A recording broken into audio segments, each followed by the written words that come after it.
In combative mood, but clearly on the ropes, to use boxing parlance. Let's bring in for more analysis Angus MacCulloch, Senior Lecturer in Law at Lancaster University, up there in the northwest of England. Angus is an expert in EU law and economics. Good to see you, sir. Good to see you looking very chipper. Now then, Theresa May. She's not feeling chipper, is she? What do you think her next move could be? I mean, clearly here she's trying to delay things in some way, try to change people's minds, but it looks like people seem to be fairly set against what she wants. Yes, at the moment she has no majority in Parliament, it looks like, for her deal, certainly. But there doesn't look to be much of a majority in Parliament from any potential future solution, with up to 5 different camps all holding different positions. And it's difficult to see how an agreeable settlement can be reached that the Parliament could pass through. She's saying there's no better deal. It will include a backstop. There's got to be some kind of element of that. And talking down the idea of a second referendum. Now, in legal terms, there's no basis for that, is there? The EU judgment today didn't actually require a second referendum. It merely said that to revoke their notification of their intention to leave, they would have to comply with the UK's constitutional requirements. And that probably doesn't need a second referendum. Parliament itself could just decide that they wanted to revoke their notification, and that would be sufficient for the EU. It's really a matter for the UK to decide what it wants to do and how it wants to approach the question. The EU hasn't put a lot of barriers in its way. So it's a question for the UK to decide, and there's the rub, isn't it? Because there's such a division. But this ruling by the European Court of Justice from Luxembourg basically says the back door's open to get back in if that's what you'd like to do. Yes, essentially all it said was you haven't left until you've left. At the moment, you haven't left, you're still a member of the club, and if you want to stay, you can take your own democratic, sovereign decision to stay. They essentially said it was a sovereign decision to leave, and therefore the same sovereign decision can be made to change your mind at any point until the withdrawal agreement is agreed and comes into force.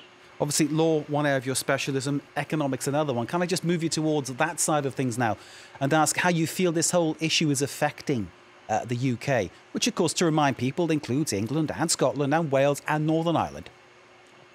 The uncertainty is a real problem at the moment. We've had 2 years of very uncertain times. The pound went down again with the news that she was delaying the vote. So it's very difficult. No one can make any plans, and that's having a real impact on a lot of people within the UK. But it doesn't look as if we're going to get a political resolution soon, and that uncertainty is likely to continue for quite some time.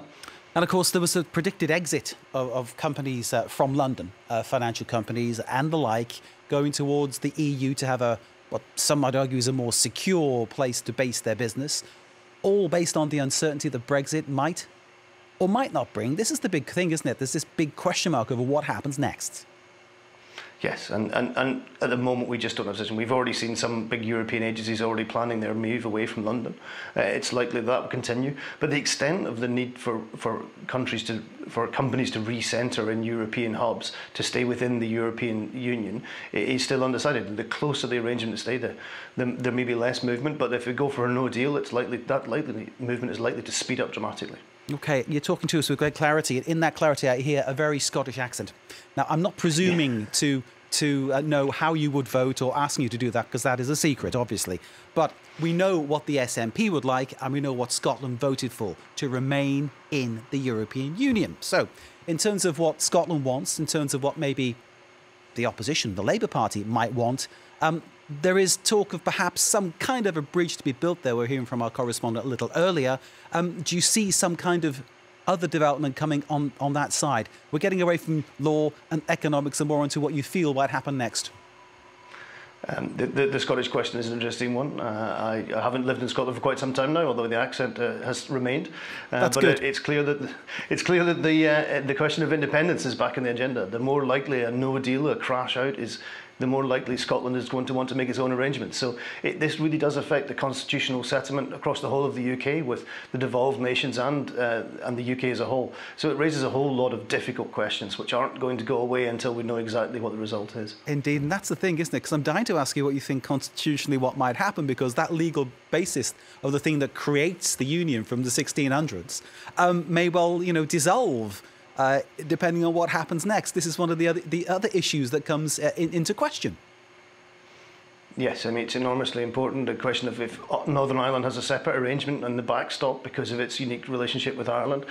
Scotland has already asked to be included in the backstop. The Scottish Government have asked to be included with Northern Ireland in that arrangement. The question of independence is back. Wales, again, is somewhat separate. That appears to have moved from Remain, a Leave vote initially, towards a more Remainy vote. It'll be an interesting question to see how all these things pan out in the future, but it's all just very unclear. The government doesn't know what it wants, and no one else appears to know what's going to happen. Indeed, and it leaves us all with this great question mark. I could talk about expats, but that's maybe too much towards my personal point of view, and very few of us.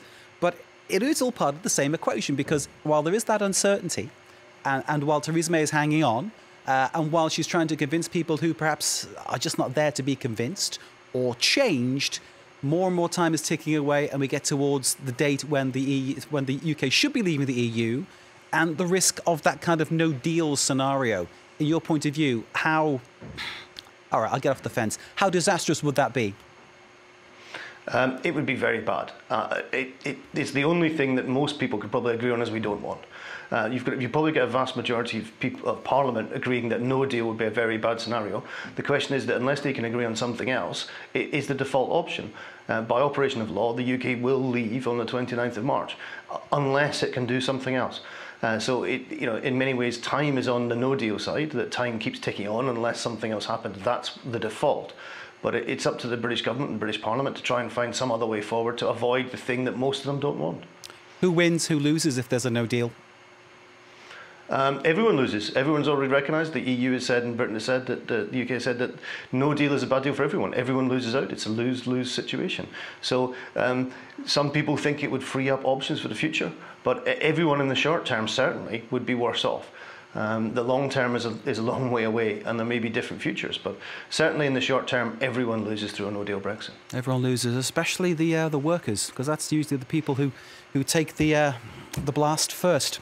Angus MacCulloch, Senior Lecturer in Law at Lancaster University, expert on EU law, as we heard, and economics, and Scotland. We can tell by the accent. Thank you, sir, very much for joining us. Great to get your analysis. Thank you. Great to have your presence here on France 24. We, of course, continue